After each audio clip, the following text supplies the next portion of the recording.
எல்லாருமே சேர்ந்து இருக்காங்க. ஆமா, மாமா எங்க கடை வச்சிருக்காருன்னு தெரியலையே, எப்படி போறது? அப்படின்னு சொல்லிட்டு கதிரு, செந்தில் எல்லாருமே சேர்ந்து பேசிட்டு இருக்காங்க. ஆமா, மாமாக்கு நம்ம வரது கடைக்கு பிடிக்கலன்னு நான் நினைக்கிறேன் அப்படின்னு செந்தில் சொல்றாரு. டேய் என் தம்பி அப்படிலாம் ஒன்றும் இல்லை அப்படின்னு கோமதி சொல்றாங்க. சரி எனக்கு வேலை இருக்கு அப்படின்னு சொல்லிட்டு அங்கேருந்து மீனாவும் போறாங்க. என்னம்மா நீயும் போறியா? நீ கடைக்கு வரமாட்டியா? அப்படின்னு கேட்குறாங்க. இல்லாத எனக்கு கொஞ்சம் வேலை இருக்கு அப்படின்னு சொல்லிட்டு அங்கேருந்து மீனாவும் போறாங்க. அதே மாதிரி செந்திலும் அங்கேருந்து அப்படியே போறாரு. கதிரு, ராஜி 2 பேருமே போறாங்க. ஆமா சித்தப்பாக்கு நம்ம வரது பிடிக்கல போல இருக்கு அப்படின்னு ராஜி சொல்றாங்க. இங்க பாரு ராஜி நல்லா தெரிஞ்சுக்கோ, மாமாக்கு எந்த நல்லது நடந்தாலும் அதை கண்டிப்பா நம்ம இருக்கணும் அப்படின்னு சொல்றாரு. நம்ம கண்டிப்பா போலாம் அப்படின்னு சொல்றாரு. கோமதி ரெடி ஆயிட்டே இருக்காங்க. அப்படியே போறாரு பழனி. போயிட்டு ஆமா எங்க தான் கடை வச்சிருக்கீங்க, எதுவுமே சொல்லவே மாட்டீங்க அப்படின்னு பழனி கேட்குறாரு.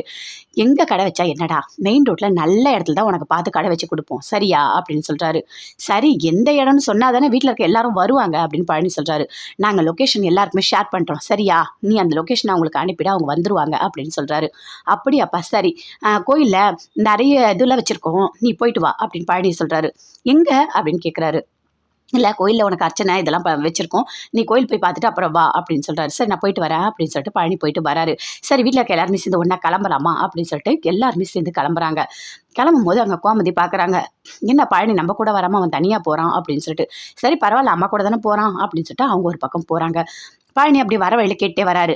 ஆமாம் எங்கே தான் கடை வச்சிருக்கீங்க, ஒரு வார்த்தை கூட நீங்கள் சொல்லவே மாட்டீங்க அப்படின்னு சொல்லிட்டு. இங்கே பாருடா, கடை எல்லாமே நல்ல இடத்துல தான் வச்சிருக்கோம், அதுவும் மெயின் ரோட்டில் கிடச்சிருக்கு, அதனால தான் அங்கே வச்சிருக்கோம். ஆமாம் இந்த பக்கம் எங்கே போகிறீங்க, மாமாவை கூப்பிட போகிறீங்களா அப்படின்னு கேட்குறாரு பழனி.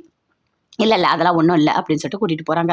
அந்த கடையை பார்க்குறாரு. பார்த்தோன்னே இப்படி ஷாக் ஆகுறாரு. என்ன பண்ணி வச்சுருக்கீங்க, அதுவும் இந்த தெருவில் தானே மாமாவும் கடை வச்சிருக்காரு, எதுக்காக நீங்கள் இப்படி பண்ணியிருக்கீங்க, இது இவ்வளோ பெரிய கஷ்டம் தெரியுமா அப்படின்னு பழனி கத்துறாரு. டேய் ஏடா பேசிகிட்டு இருக்க, கடைனா எல்லா இடத்துலையும் நிறைய கடை இருக்க தான் செய்யும், அதுக்காக அவர் கடை இருக்குது இவர் கடை இருக்குன்னு பேசிகிட்டு இருப்பியா, அவரோட வியாபாரம் பாதிக்கும் அப்படின்னு பழனி சொல்கிறாரு. என்னடா பாதிக்கும், லூஸ் மாதிரி பேசிகிட்டு இருக்காத, அந்த பக்கம் அவருக்கு வியாபாரம் ஆக போகுது, இந்த பக்கம் உனக்கு வியாபாரம் ஆக போகுது, நீ ஏடா தேவைதான் பேசிகிட்டு இருக்க அப்படின்னு சொல்லிட்டு அவங்க அண்ணன் 2 பேருமே திட்டுறாங்க. சரி வா கடையை திறக்கலாம் அப்படின்னு சொல்லிட்டு கூப்பிடுறாங்க. பழனிக்கு மனசே இல்லை, பயங்கரமா டென்ஷனோட இருக்காரு. அப்ப சுகன்யா வந்து பேசுறாங்க. இங்க பாருங்க, நீங்க அதெல்லாம் யோசிச்சுட்டு இருக்காதீங்க, கடை திறக்கிற வழியை பாருங்க, மெயின் ரோட்ல நல்லா தானே இருக்கு அப்படின்னு சொல்றாங்க. அதே மாதிரி போயிட்டு கடைலாம் ஓப்பன் பண்றாங்க. எல்லாருமே சேர்ந்து இருக்காங்க. வீட்டுக்கு போறாரு.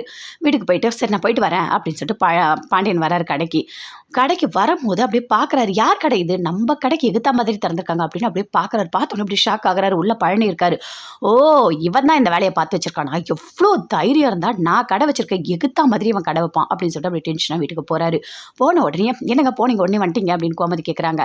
என்ன நடந்திருக்கு தெரியுமா, உன் தம்பி பழனி இருக்கான்ல, அவன் என்ன தெரியுமா பண்ணி வச்சிருக்கான், என் கடைக்கு எகுத்தா மாதிரியே ஒரு கடையை திறந்திருக்கான், இது எவ்வளோ பெரிய தப்பு அப்படின்னு சொல்லிட்டு இருக்காரு. இருங்க ஒரு நிமிஷம் இருங்க, நான் போய் தண்ணி கொண்டு வரேன் அப்படின்னு கோமதி போய் தண்ணி கொடுக்குறாங்க. அந்த தண்ணி அப்படி தூக்கி போட்டு உடைக்கிறாரு. எனக்கு வர கோவத்துக்கு என்ன பண்றதே தெரியல, எனக்கு இவ்வளோ பெரிய துரோகம் பண்ணியிருக்கான் அப்படின்னு அப்படியே கத்துறாரு. அதுக்குள்ள பழனியே வராரு. வந்துட்டு நான் சொல்றது கொஞ்சம் கேளுக்கா அப்படின்னு சொல்றாரு. பேசாதரா நீ பேசாத, தயவு செய்து நீ பேசாத, எதுக்குடா எங்களுக்கு இவ்வளோ பெரிய துரோகம் பண்ண, இவர் கடை வச்சிருக்க அதே இடத்துல கடை வைப்பியா, இனிமே நீ இந்த வீட்டுக்கு வரவே கூடாது, இந்த வீட்டுக்கு உனக்கு எந்த சம்மந்தமும் இல்லை அப்படின்னு சொல்றாங்க. அக்கா நான் சொல்றது கொஞ்சம் கேளுக்கா, தயவு செய்து கேளுக்கா, எனக்கு தெரியாதுக்கா, நடந்து எதுவுமே எனக்கு தெரியாதுக்கா, நானே இப்போதாக்கா தெரிஞ்சுக்கிட்டேன் அப்படின்னு பழனி சொல்றாரு. என்னடா தெரிஞ்சுக்கிட்ட, என்ன தெரிஞ்சுக்கிட்ட, இவ்வளோ நாள் எல்லாமே பண்ணிட்டு இருக்காங்க, உனக்கு ஒன்றுமே தெரியாதா, நீ வராத, இந்த வீட்டுக்கு வராது, தயவு செய்து வெளியே போயிடு அப்படின்னு கோமதி அப்படி கத்துறாங்க. பழனி அங்கே அப்படியே ரொம்ப வருத்தத்தோட போறாரு.